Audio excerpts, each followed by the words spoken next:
Okay, now that you've set up your book by watching the other video, you should have this handout. This is also on Schoology, an electronic version, but you should have a handout actually in front of you. And I want you to make some notes on this so that as you start to put content into your book, that you don't do more than what you need to do. And in case some of the common questions that I was having today in some of my previous classes. So for the title page and illustration, this could be just choose one cell to kind of illustrate, and it does not have to be labeled.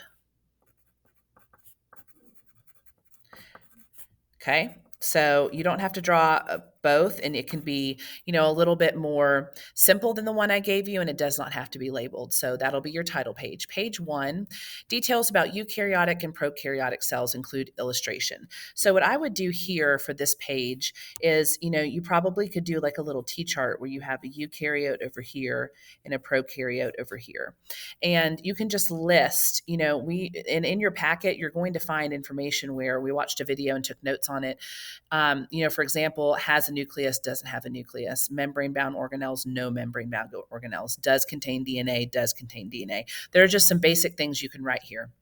For the illustration for each, like you can make your illustration the example. Like if you want to do an example here of just like a plant and actually draw, like a flower or something, like instead of a plant cell.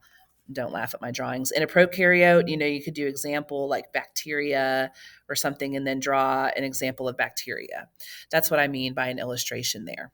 Page 2, you're focusing here on eukaryotic cells, which are plant and animal. List cell structures. So literally on page 2, I'm going to kind of draw a line down here to explain this.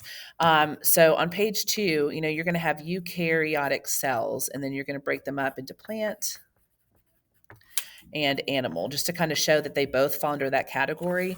And then I want you just to list. You don't even have to draw anything on this page. You're just going to list what are some structures that these cells have, like cell wall, plant cells, chloroplasts, okay, yada, yada, yada. Just literally listing them on that page. The bulk of your book, pages 3 to 14, are going to focus on each of these actual cell organelles, and you should have its name. Okay, it should be spelled correctly, its function, its job, include an illustration of these things. It could be what it looks like in the cell. It could be an illustration of an analogy that it makes you think of, just some sort of illustration. And then tell me if it's in a plant, an animal cell, or both. And then finally, page 15 is just going to be a compare and contrast to plants and animal cells. You could do like a simple Venn diagram here. It might be easy, or just do a T-chart.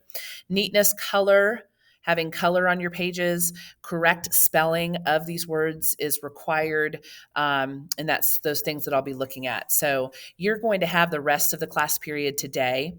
You will have a good portion of the class period Wednesday, and then it is due for your class Friday morning at the beginning of the Friday whenever you come to class.